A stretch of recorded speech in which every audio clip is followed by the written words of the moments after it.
हुआ था कि श्री गुरु आप विवाह के पक्ष में हो या विपक्ष में हो? Do you think marital life is good for the spiritual journey और it is not good for spiritual journey? तो पहले तो मैं कुछ बातें इस विषय में करना चाहती हूँ।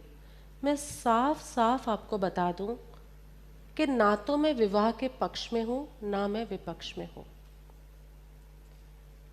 कोई लेना देना ही नहीं, because that is not my path, not my journey. तुम्हारा बच्चा कौन सा स्कूल में एडमिशन ले या कौन सा में ना ले, क्या मैंने कभी उसके लिए तुमसे कुछ कहा है? कौन सा कोर्स चूज करे कौन सा ना करे, मैंने कभी कुछ कहा है? तुम कौन से बुटीक से वाइट कपड़ा खरीदते हो और कहाँ पे सिलवाते हो, do you think that is in my periphery? No, not at all. इसी तरह विवाह करना या ना करना ये तुम्हारा अपना स्वतंत्र निर्णय है। हाँ, मेरा सारा का सारा लक्ष्य ये है कि किस तरह से तुम्हारे इस मनुष्य जीवन में आत्मिक उन्नति हो, आत्मिक विकास हो। तुम्हारे सफेद कपड़े आत्मिक विकास में तुम्हें मदद करते हैं तो मुझे कोई आपत्ति नहीं है, लेकिन अगर मदद नहीं करते तो हाँ, कभी कभी मैं आपत्तिजनक बातें कह देती हूँ। तुम्हारी बीएससी की पढ़ाई तुम्हारे इस मार्ग के लिए कोई बाधा नहीं बनती तो मुझे क्या आपत्ति है, लेकिन हाँ, तुम्हारी बीएससी की पढ़ाई मार्ग पर चलने में बाधक बन रही है तो मैं कभी कभी आपत्तिजनक बातें करती हूँ। तो आज मैं तुम्हें कुछ बेसिक बातें बताना चाहती हूँ मैरिज को लेकर। तो तुम लोग सोचोगे कि फिर हमारा तो कोई काम ही नहीं, हम तो ऑलरेडी मैरिड है।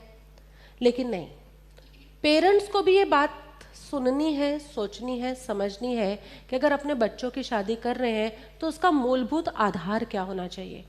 और बच्चे जो यूथ है उनको भी ये सुनना चाहिए कि अगर तुम किसी जीवन साथी का चुनाव कर रहे हो तो उसकी मूलभूत धारणाएं क्या होनी चाहिए।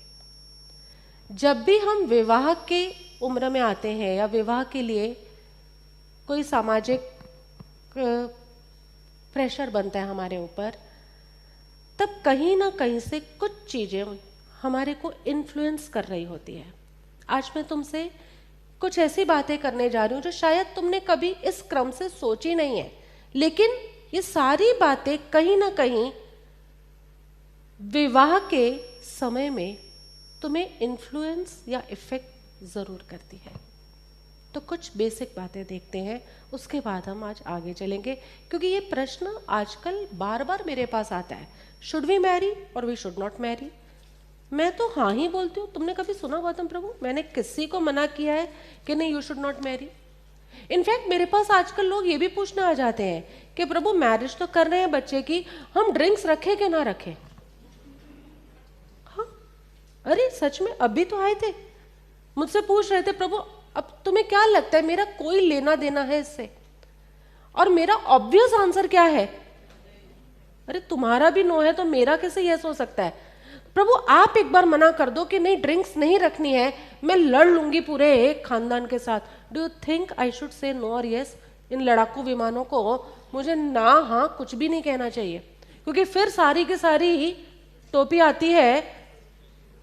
हाँ, श्री गुरु ने मना, वैसे तो अच्छा ही किया मना किया तो, लेकिन कहीं ना कहीं तुम गुरु तत्व को मिसयूज कर रहे हो। Don't ask such foolish questions to me, super foolish questions कि प्रभु हमें प्याज लहसुन खा लें, हम बीमार है तो। अभी किसी का ये प्रश्न था, बीमार, अरे डू यू थिंक मैं हाँ कहूंगी? तुम्हें पता नहीं है कि मैं मेल्स के रिप्लाई नहीं भी देती, लेकिन why you are asking me such foolish things? So आज मैं बहुत क्लियर बता देना चाहती हूँ कि जब भी आप अपना जीवन साथी चुनते हैं तो अनेक प्रकार की इच्छाएं, संस्कार, मान्यताएं, ये सब कुछ तुम्हें प्रभावित करने लगते हैं। इच्छाएं, संस्कार, मान्यताएं तुम्हें प्रभावित करते हैं। तुम उस दुष्प्रभाव में ना आओ, उसके लिए मैंने कुछ पॉइंट्स लिखे हैं। क्या क्या प्रभाव पड़ते हैं? पहला, शारीरिक आकर्षण, फिजिकल अट्रैक्शन। बस सामने वाला फिजिकली तुम्हें अट्रैक्टिव लगता है and you feel I want to get married. बड़ा ही तुच्छ कारण है शादी के लिए। Someone you feel they are attractive and you want to get married, मतलब ये लड़के लड़कियां तो सोचते ही हैं, लेकिन बेवकूफ माँ बाप भी आजकल ऐसे हो गए, बड़ी अट्रैक्टिव लड़के, क्या जोड़ी चंगी लगती। ये क्या है, फिजिकल अट्रैक्शन ही तो तुम देख रहे हो। क्या चंगी जोड़ी लग रही है, मेरा बेटा भी लंबा ये भी लंबी, क्या चंगी जोड़ी है दोनों दी। अरे तुम्हारा सिर ना चंगा नहीं है, बाकी सब ठीक है। क्या ये जोड़ी का फिजिकल अट्रैक्शन देखना, do you think that can be the foundation of a successful marriage? तो सबसे पहली बात जो प्रभावित करती है वो होती है physical attraction, the gross one. Make sure कि तुम जीवन साथी का चुनाव केवल इस एक मुद्दे पर नहीं करोगे। और जीवन साथी यहाँ हमारे कल्चर में ना खाली लड़के का या लड़की का जीवन साथी नहीं होता, पूरे परिवार के साथ यहाँ शादी होती है, ये हमारा संस्कार है। तो ये जीवन साथी तुम्हारे बेटे के साथ तो कम रहेगी, तुम्हारे साथ ज्यादा रहेगी। तो जीवन साथी किसकी है? डेट पर जाना हो ना तो लड़की लड़के जाए वो तो बढ़िया, लेकिन सास ससुर को भी जरूर जाना चाहिए। ये मेरा पर्सनल सुझाव है। बताओ तुम्हें समझ नहीं आती क्यों? कैसे होगा? तुम्हारी ट्यूनिंग ही आपस में नहीं है। 24 घंटे सास बहू ने घर पे रहना है, तुम्हारी आपस में ट्यूनिंग नहीं। How you are going to make this marriage successful? So physical attraction, शारीरिक आकर्षण कोई मूलभूत कारण ही नहीं है और मायने ही नहीं रखता। दूसरा, मानसिक लगाव, मेंटल एफिनिटी। मानसिक लगाव किसी के साथ हो जाता है, किसी के दुख सुनकर ना तुम्हें उससे लगाव हो जाता है। वो इतना दुखी है इसलिए तुम्हें उससे लगाव हो गया, तो चलना मैं तेरे को सुखी कर दूं, आज हम शादी कर लेते हैं। ऐसे देखे हैं मैंने। कोई बहुत दुखी है, उस दुखी के साथ विवाह करके तुम पता नहीं क्या करना क्या चाहते हो। अभी एक वो साउथ इंडियन पिक्चर में कौन सी देख रही थी, वो साई पल्लवी वाली जो मेरी फेवरेट सी हो गई थी। नहीं, वो नक्सलाइज्ड की थी, तुम्हें याद ही नहीं रहता, जिसका गाना बड़ा श्याम सिंह रॉय। मैंने तुम सबको अभी तो देखने को बोला था, श्याम सिंह रॉय। हाँ, तो उसमें यही था कि वो इतनी पीड़ित थी, देवदासी थी, और वो इतनी पीड़ित थी तो उसकी पीड़ा उस हीरो से नहीं देखी जा रही थी, तो उस पीड़ा से बाहर निकालने के लिए वो विवाह कर लेते। पता नहीं कुसुम प्रभु आप पिक्चर का नाम लिख रहे हो कि ये लिख रहे हो? लिखो लिखो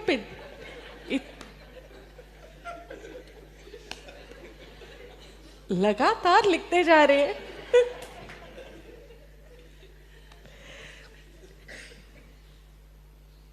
भीतर जो अहंकार पड़ा है उसे हमेशा ऐसा लगता है किसी की मदद करके मैं बड़ा हो जाता हूं, और किसी दुखी की मदद ही तो करोगे ना तुम।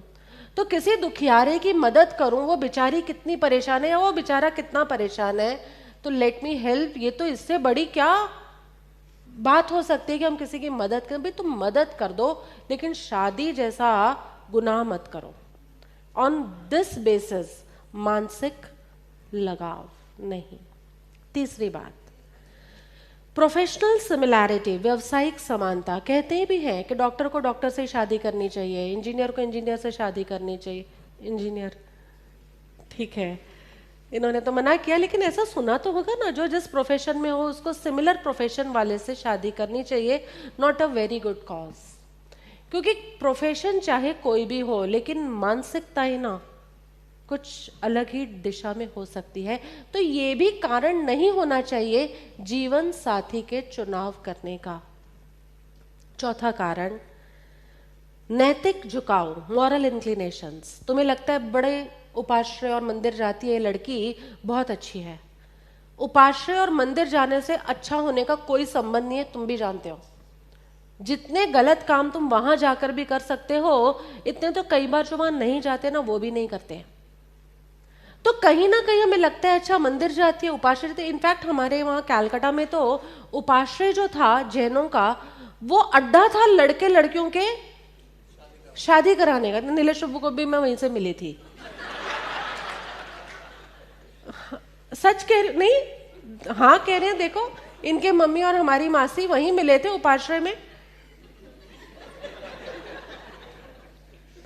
सो मॉरल इंक्लिनेशंस होते हैं कि ये बस उपाश्रय स्थानक जाते हैं, मंदिर जाते हैं, या ये लड़के सत्संग में जाते हैं। आजकल तो अब उपाश्रय वगैरह कहाँ तुम्हारे जीवन में, सत्संग में जाती है ना लड़की अच्छी होगी। चलो उस आधार पर शादी कर लो, या सत्संग में जाता है तो ये लड़का अच्छा ही होगा, इस आधार पर शादी कर लो। It is not a very good foundation. Make sure खाली इतने से तराशा नहीं जाता, नापा नहीं जाता, और भी कुछ बातें हैं। मटेरियल ग्रीड्स, कई बार सांसारिक लालच जो होती है ना, वो भी हमें किसी गलत पात्र को चुनने के लिए प्रेरित कर देती है। सांसारिक लालच होती है कि इससे शादी कर लेंगे ना, तो आजकल ये जो डॉरी वगैरह है वो क्या है, लालच ही तो था। शादी कर लेंगे इस लड़की से तो घर भर जाएगा अपना, भाई जीवन नरक बन जाएगा तुम्हारा, ये नहीं सोचते। लेकिन मटेरियल ग्रीड्स आर ऑल्सो हमारे संस्कार। कई बार लड़के लड़की को तो मटेरियल ग्रीड नहीं होते, लेकिन जो माँ बाप होते हैं ना, उन लोगों को इतने मटेरियल ग्रीड होते हैं कि उस कारण से दोनों को बांध देते हैं, बट जीवन नरक बन जाता है। Your marriage can not be a success. तुम लोग जिस तरह से हाँ कह रहे हो, मुझे लग रहा है सब तुम लोगों के अनुभव है कहीं ना कहीं। छठी बात, सोशल सफोकेशन, समाज का दबाव। विवाह करने की तुम्हारी उम्र आती है तो समाज का एक दबाव पड़ता है, लड़के पर भी, लड़की पर भी, उसके माँ बाप पर भी। क्या बात है, अभी तक बेटे की शादी नहीं करनी तुमने? लड़के पर भी आता है, कब शादी करो, कोई है तुम्हारा लफड़ा, अफेयर। लड़की के ऊपर कितने कितने संदेह और आरोप आ जाते हैं, कोई अफेयर है, कहीं कुछ बात चल रही है, अरे तुम्हें क्या लेना देना।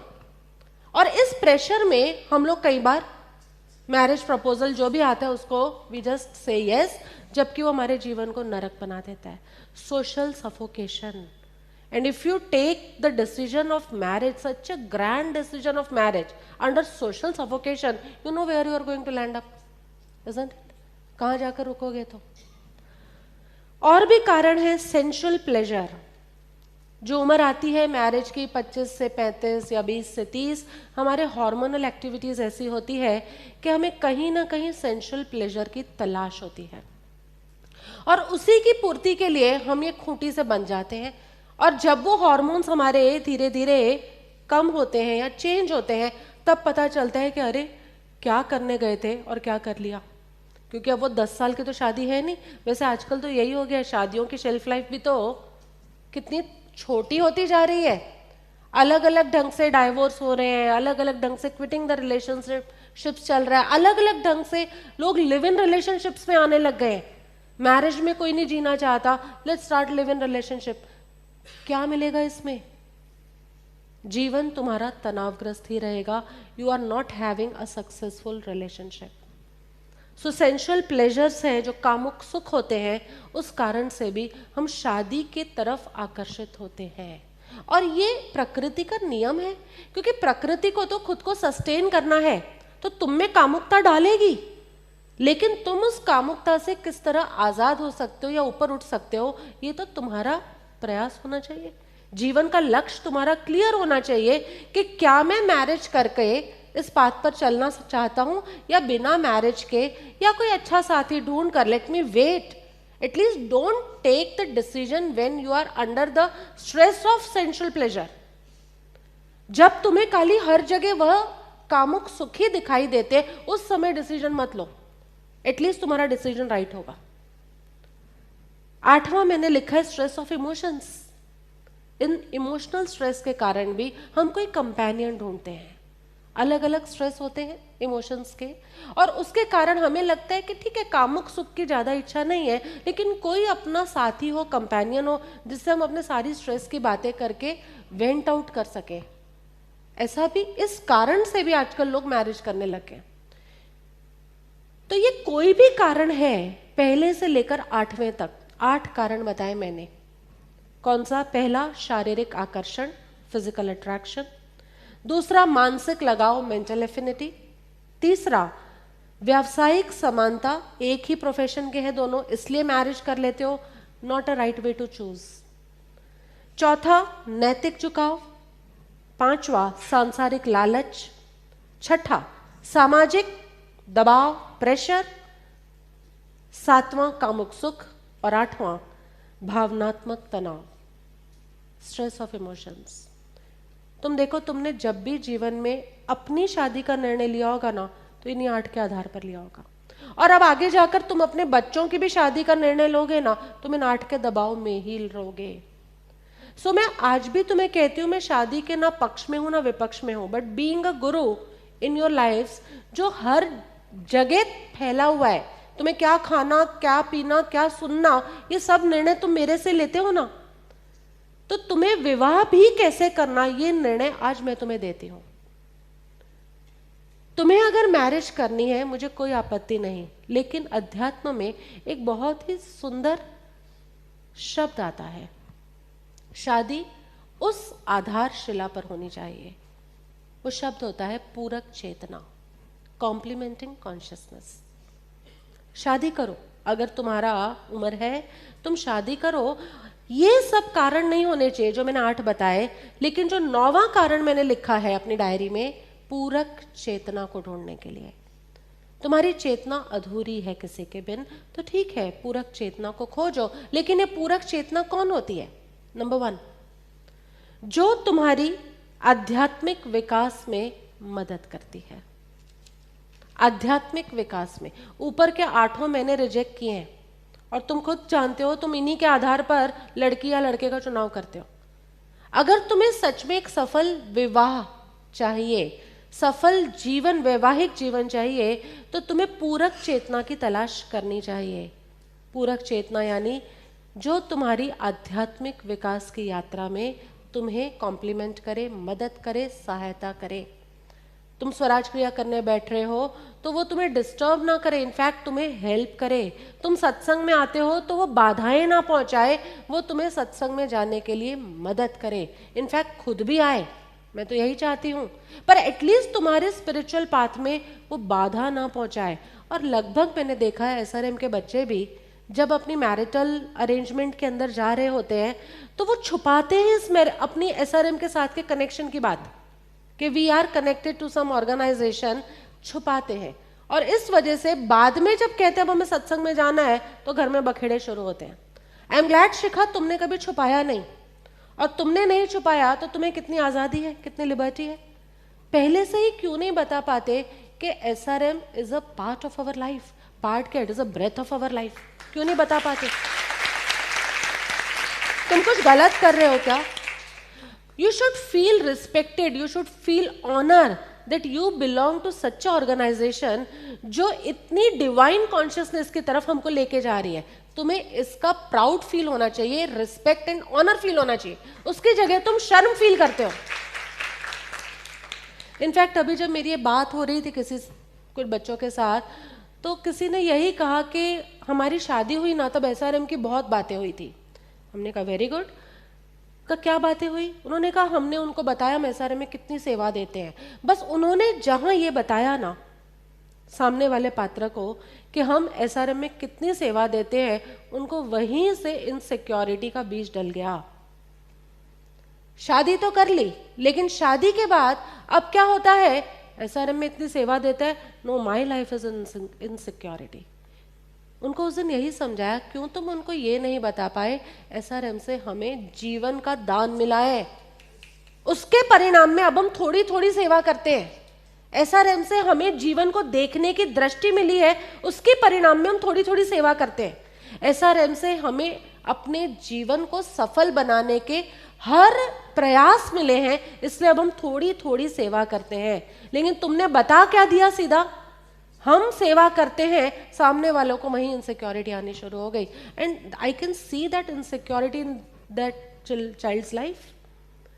सो कैसी चेतना लाओ अपने घर में? अगर सच में तुम अपना बुढ़ापा अच्छे से जीना चाहते हो या अपने बच्चे को एक सफल वैवाहिक जीवन के गठबंधन में बांधना चाहते हो, तो सबसे पहले एसआरएम की बात करो, क्योंकि एसआरएम तुम्हारे जीवन का निर्माण कर रहा है। और जो जीवन का निर्माण कर रहा है, which is a full-time life for you, you cannot dedicate a part-time attention to that thing, isn't it? ये थोड़ा सा उसकी बात कर दी और छोड़ दी। You have to tell, कल को मुझे अगर पार्थ प्रभु की या कृति प्रभु की किसी की मैरिज करनी होगी, I am going to tell कि this is our life, this is our mission। हम संडे फ्राइडे और इनफैक्ट अब तो पूरा वीक इसमें होते हैं। Is your boy ready? Is your girl ready to come into this life setup? लेकिन तुम छुपाते हो। तुम नहीं चाहते कि तुम्हारे बच्चों का आध्यात्मिक विकास हो। तुम सांसारिक सुख चाहते हो उन लोगों के जीवन में, लेकिन आध्यात्मिक विकास नहीं चाहते हो। क्योंकि यदि तुम आध्यात्मिक विकास चाहते तो तुम ऐसी चेतना को ढूंढते या ऐसी बात करते जो तुम्हारे बालक के आध्यात्मिक यात्रा में सहायक हो। दूसरी बात, जो बच्चा तुम्हारे दोष को पहचानने में मदद करे, तुम्हारे इस मार्ग पर चलने में दोष हो रहे हैं, तुम झूठ बोल रहे हो, तुम प्रमाद कर रहे हो, तुम्हें मदद करे ना, वो सफल जीवन का आधार बना पाएगा। लेकिन जो तुम्हारे दोष को छुपाने में लगा हुआ है, वो कभी भी एक सफल दाम्पत्य जीवन के अंदर प्रवेश नहीं कर सकता। पूरक बनना है। और जितनी दिक्कत क्या है, हमारी डिविनिटी तक पहुंचने में दिक्कत क्या है, हमारे दोष ही तो है। और जो तुम्हारे दोषों पर मरहम लगाए, ढकता जाए, दोष को उघाड़ने में तुम्हारी मदद ही ना करे, वो कभी पूरक चेतना नहीं हो सकती। सो पूरक चेतना यानी ऐसा बच्चा जिसका ऐसा इंटेलेक्ट है कि जो तुम्हारी जो भी मार्ग है, तुम्हारी जो भी यात्रा है, उसमें तुम्हारे जो भी दोष है, उन सबको, गलतियों को दूर करने में तुम्हारी सहायता कर सके, ऐसे व्यक्ति को ढूंढना। मैं दावा देती हूं तुम्हारी शादी सफल ही होगी। और तीसरी बात, सबसे महत्वपूर्ण, पूरक चेतना कौन है? आध्यात्मिक विकास में मदद रूप हो, तुम्हारे दोष को पहचानने में और निकालने में मदद करे। और नंबर 3, जिस चेतना का स्वयं का भी ईश्वर या सदगुरु के प्रति अगाध प्रेम हो, ऐसी चेतना चाहिए। कोई मीरा मिले ना, विवाह कर लेना। कोई कबीर मिले ना, विवाह कर देना। ऐसे लोग मिले कि जो खुद भी डिवाइन के प्रेम में है, उस ईश्वरीय तत्व के, जो खुद भी इस बात पर चल रहे हैं। स्थानक और मंदिर जाने से क्या हो जाता है? मार्ग पर चलना is absolutely a different thing. तुम सच में चाहते हो तुम्हारे बच्चे सुखी रहे, तुम्हारा वैवाहिक जीवन अच्छा रहे, तो find out a complementing consciousness, a पूरक चेतना। तुम कहोगे अब तुमने शादी कर ली, तुम यही सोच रहे होगे हमने तो ये सब क्वेश्चंस पूछे नहीं एंड वी गॉट मैरिड। कोई बात नहीं, अभी भी समय नहीं गया। तुम अपने कॉम्प्लीमेंटिंग पार्टनर से इन 3 चीजों पर के लिए रिक्वेस्ट कर सकते हो कि नहीं, कि will you help me in the spiritual journey, will you help me finding the flaws, मेरी जो गलतियां दोष हो रहे हैं तुम मदद करोगे। और लगभग पड़ोसी जो अपने साथ रहते हैं ना, उन्हीं को सबसे पहले पता होता है हमारे दोष क्या है, और तुम उन्हीं की सुनना नहीं चाहते। So make them your real partner, जो तुम्हारे दोष दिखाने में तुम्हें मदद करे, जो तुम्हारी आध्यात्मिक यात्रा के विकास में तुम्हें मददगार हो। और तीसरी बात तो सबसे महत्वपूर्ण हो, तुम्हारी तरह या तुमसे भी ज्यादा उसे सदगुरु या ईश्वर के प्रति प्रेम हो। ये है पूरक चेतना। हम इन्हीं आधारों पर जीवन पात्र नहीं ढूंढते, है कि नहीं? कोई भी यहाँ पर यंग बैठे हो, तुम सोचोगे इन्हीं 3 के आधार पर हम नहीं ढूंढते, प्रभु ऊपर के 8 के आधार पर तो ढूंढते हैं। और मैंने सबको परसेंटेज दिया, उस दिन भी मैं बैठी थी, मैंने सभी को परसेंटेज दिया कि शारीरिक आकर्षण को 5% दो, मेंटल एफिनिटी को 3% दो, प्रोफेशनल सिमिलैरिटी को 7% दो, मॉरल इंक्लिनेशंस, नैतिक झुकाव को 10% दो। 10%, चलो अच्छी बात है कि तुम्हारी मॉरलिटी सेम है। सांसारिक लालच को -2% दो, सोशल सफोकेशन को 2% दो, कि उसके कारण भी तुम चुनने निकलते हो। सेंशुअल प्लेजर को 0% दो, क्योंकि कामुकता तो विवाह का केंद्र होना ही नहीं चाहिए। और इमोशनल स्ट्रेस को 5% दो। कुल मिलाकर बने 30%। किया था हमने उस दिन, 30% बन रहे थे, -2 ऐड करना मत भूलना, -2 भी है, 0 भी है, 30%। अब 30% के आधार पर तुम कोई पेपर दोगे, पास कर देते हो लक्षिता प्रभु उसको? नहीं, 70% गोज फॉर पूरक चेतना। बाकी ये सब है, ठीक है। अगर तुम पूरक चेतना को ढूंढ लोगे ना, तो ऊपर के जो 8 है ना, वो अपने आप फुलफिल हो जाएंगे। लेकिन तुम 8 में से एक को भी फुलफिल करने जाओगे ना, तो पूरक चेतना नहीं मिल सकती। डिसीजन किस आधार पर होना चाहिए? जैसे सदगुरु की खोज के आधार दिए ना 5, आत्मज्ञान, समदर्शिता, विचरे उदय प्रयोग, अपूर्व वाणी, परम श्रुत। 5 लक्षण बता दिए तो सदगुरु है। आज मैं तुम्हें ये 3 लक्षण देती हूं कि ये 3 लक्षण है पूरक चेतना के, तो तुम्हारा जीवन साथी है। So don't come and ask me कि मैरिज करें कि ना करें। Come and tell me कि ये 3 पूरक चेतना के गुण मुझे इस लड़की में, इस लड़के में मिल गए हैं। So I want your blessings for the marriage and my blessings are always with you. Don't choose on the wrong grounds. तुम गलत ग्राउंड्स पर चुनाव करने जाओगे, गड़बड़ होगी। क्यों आजकल मैरिजेस सक्सेसफुल नहीं है? डाइवोर्स रेट इतने बढ़ क्यों गए हैं? क्यों पता ही है? क्या स्पाइक है डाइवोर्स रेट के अंदर? अभी तो शादी के चूड़े उनके गए नहीं है और कोर्ट में डाइवोर्स डाल के बैठी है। ऐसे ऐसे लोग मैंने देखे और कोर्ट में भरे हुए हैं। शादी के चूड़े का रंग गया नहीं और तुम उससे पहले डाइवोर्स डाल रहे हो। अरे 6 महीने हो गए, अभी तक सेट नहीं हो पा रहे हम उनके साथ। 6 महीने में तुम्हें कहूं ना, जूता भी सेट नहीं होता। कितनी बार 6 महीने लग जाते नए जूतों को भी सेट होने में। तुम इतने महत्वपूर्ण रिश्ते को 6 महीने नहीं दे पा रहे हो क्योंकि तुमने पूरक चेतना के आधार पर चुनाव नहीं किया था। तुमने चुनाव कर लिया था इन हल्की बातों के आधार पर, जिसके 5% थे या 2% थे या -2 थे या 0 थे। उनके आधार पर तुमने पेपर लिखना शुरू किया। उनके फुल आउट ऑफ फुल भी आ जाए ना तो भी 30 रहेंगे, इजंट इट? इसलिए आज से मैं तुम्हें ये ओपन सत्संग आज खास तुम लोगों को समझाने के लिए, बहू बेटा जिसके लिए भी तुम तैयारी कर रहे हो या अपने husband wife whatever you are trying to find out, अगर तुम स्पिरिचुअल पाथ के साथ अलाइन रहना चाहते हो, find for a complementing consciousness. और उसके लिए उसे सत्संग तक लाना कितना जरूरी है। तुम उसे सत्संग ही लास्ट ऑप्शन बताते हो। मेरी लाइफ में ये हॉबीज है, सत्संग भी तुम्हारी लाइफ की कोई प्रेरणा है, ये तुम उनको बताते नहीं हो। Feel the honour, feel the proud कि तुम एक डिविनिटी की तरफ अपनी यात्रा आगे बढ़ा रहे हो। सो आइंदा, क्योंकि अभी आजकल रिसेंटली बहुत ऐसे कुछ कारण बन रहे हैं, इतने यंगस्टर्स हैं यहाँ 12 साल से मेरे साथ चल रहे हैं, लेकिन अब ठीक है उनकी भी मैरिटल उम्र आ रही है मैरिज की, तो समाज का प्रेशर भी है, परिवार का भी प्रेशर है, अपनी वासनाओं का भी प्रेशर है, अपनी इच्छाओं का भी प्रेशर है, कितने सारे प्रेशर्स है। Don't take so many pressures, take only one pressure, find a complementing consciousness. और मेरा तुम्हें यह भी सुझाव है कि जीवन में फाइंड कुछ करना ही है ना, कुछ ढूंढना ही है, तो श्रेष्ठ को ढूंढो। उस श्रेष्ठ को ढूंढने के मार्ग पर तुम आगे चलोगे ना, तो जीवन साथी को आना होगा ना, तो अपने आप आ जाएगा। ये कार्य उस पर छोड़ दो ना।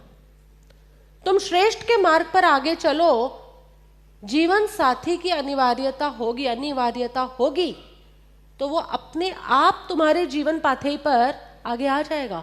लेकिन तुम्हारी तो 23-24 की उम्र हुई ना हुई और तुम भेड़िए की तरह, sorry for being so loud, तुम भेड़िए की तरह टूट पड़ते हो किसी लड़की या किसी लड़के के विचार में, because of sensual pleasure, physical attraction, संस्कार, इन्हीं के कारण। और वो 24वें 25वें साल पर तुमने जो in that fit of emotion जो कुछ भी निर्णय लिया था, तुम जिंदगी भर उसके लिए पछताते हो। डाइवोर्स लेने के बाद भी कोई सुखी होता नहीं है यहाँ, ये समझ लेना। जिंदगी भर रिश्ता टूटने का तनाव अंदर साथ में लेके जीता है। मैंने कभी आज तक डाइवोर्सी कपल्स को बहुत खुश देखा नहीं है। चाहे दूसरी तीसरी भी शादी कर ले, still they are burning in the fire of their failed relationships. I want कि तुम्हारे जीवन में समग्र विकास हो, और इसलिए बीइंग अ स्पिरिचुअल मास्टर, मैं आज तुम्हें यह भी बताने आई हूं कि how to get married, how to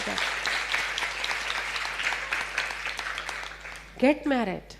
अगर तुम शादी कर चुके हो तो आज वापस ये 3 वाउज लेना, जय श्री प्रभु, अनिल प्रभु, संजीव प्रभु, स्वाति प्रभु, कि मेरे दोष दिखाना, कुछ भी हो मेरी इस यात्रा में मुझे साथ देना, और मेरे से भी ज्यादा ईश्वर के प्रति का प्रेम रखना। आप इनको कहना, आप इनको कहना, मेरा काम दोनों केस में होगा। I am getting benefited. So आज सारे कपल्स दोबारा ये वाव लोगे? 4 में से 3 फेरे कर दिए मैंने अब। But you can take this thing, isn't it? घर जाकर या यहीं करना है तुम्हें? करो, तो यहीं करना है तो करो। मैं तो तुम्हें बता रही हूँ बस, ठीक है? अब माइंड में सोच लो, ये 3 चीजें लिख लो कि तुम अपने पार्टनर को, पार्थ इधर उधर देख रहा है, मैं किसके लिए लिखूं? भाई तुम्हारा कॉम्प्लीमेंटिंग पार्टनर मैं ही हूं, इसलिए जब मन करेगा ढूंढ दूंगी तुम्हारे लिए। तुम श्रेष्ठ को ढूंढने में लगो ना, अपने आप कोई पात्र जीव होगा ना तुम्हारे झोली में आ जाएगा, अपने आप आएगा। लेकिन तुम ये जो लड़कियां ढूंढते हो ना, हाँ लिखो 3 बातें। मुझे क्या देख रहे हो? नीलेश वो लिखो। हाँ, आप कहाँ जा रहे हैं राजकुमार प्रभु? लिखना पड़ेगा आके। हाँ ठीक है जाओ, लिख के जाओ प्रभु,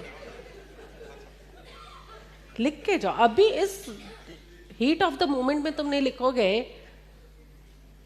1 2 3 लिख के भी जा सकते हो आप, बस इतना भी लिख दो। बट मुझे आज लिखा हुआ चाहिए सबकी लाइफ में। पूरक चेतना बनाओ उसे।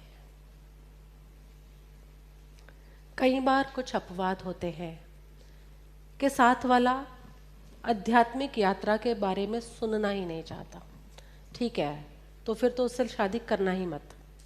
लेकिन जो शादी कर चुका है उसे उसके प्रति मंगल भावना रखनी है कि इस जीवन में नहीं तो अगले जीवन में वो पूरक चेतना को पाए, क्योंकि तुम तो नहीं होगे उनके पूरक चेतना, लेकिन जिसको भी पाए वो पूरक चेतना को पाए।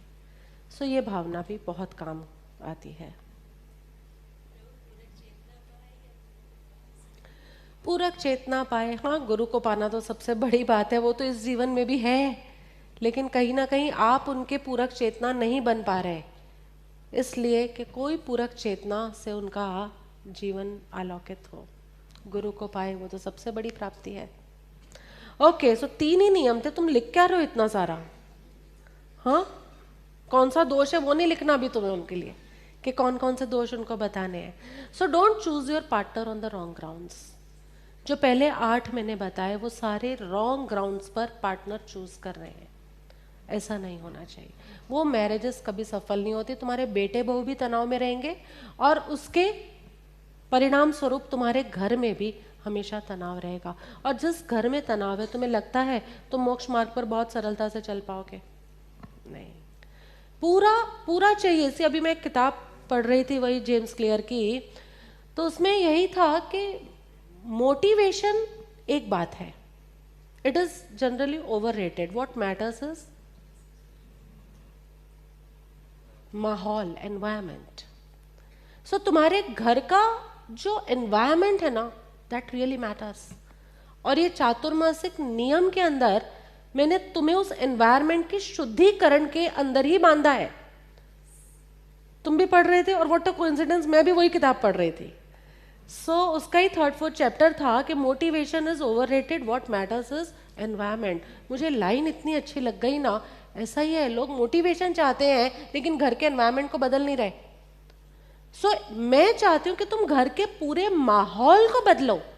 पूरा का पूरा माहौल जब तक नहीं बदलेगा तब तक तुम्हें वो जो फ्यूल, प्रोपेलिंग फोर्स चाहिए ना रॉकेट को उड़ाने के लिए, वो नहीं मिलेगा। तुम 2 घंटे यहाँ आके मोटिवेट हो जाते हो, वेल गुड, लेकिन what really matters is environment.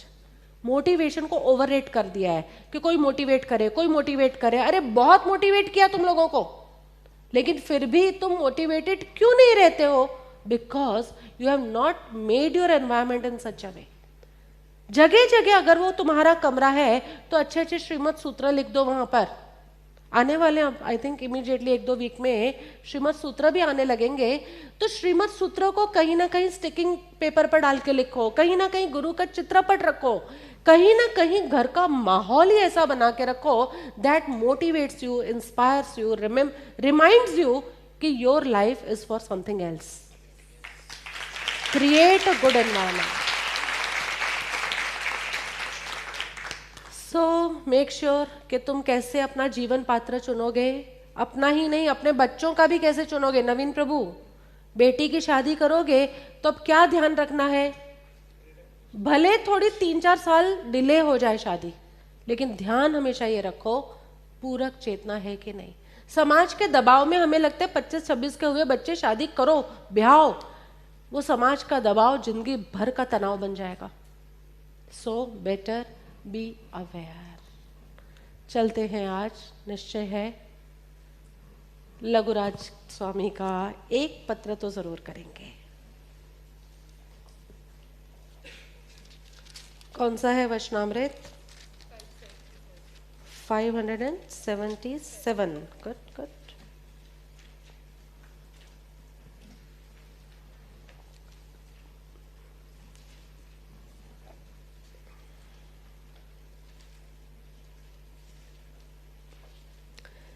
Bombay से लिख रहे हैं प्रभु, अभी यदि किन्हीं वेदांत संबंधी ग्रंथों का अध्ययन तथा श्रवण करने का रहता हो तो उस विचार का विशेष विचार होने के लिए कुछ समय श्री आचार्य सुईगड़ांग तथा उत्तराध्ययन को पढ़ने एवं विचार करने का हो सके तो कीजिएगा। लघुराज स्वामी वेदांत शास्त्रों को पढ़ रहे थे।